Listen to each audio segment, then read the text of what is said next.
Hi Ray, I've just got a very quick one to show you.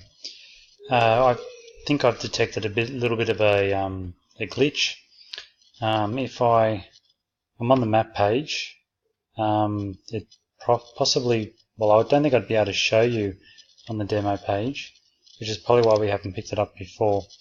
If I mouse over Lawn Hill, that's not a problem. If I go over to Cape Tribulation and then come down, let me try again. It seems to activate the Port Douglas as I pulled down over the marker. So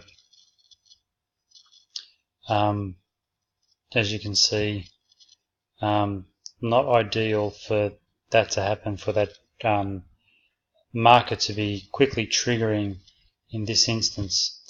I'll leave it to you, and if you could have a look at that, that'd be great.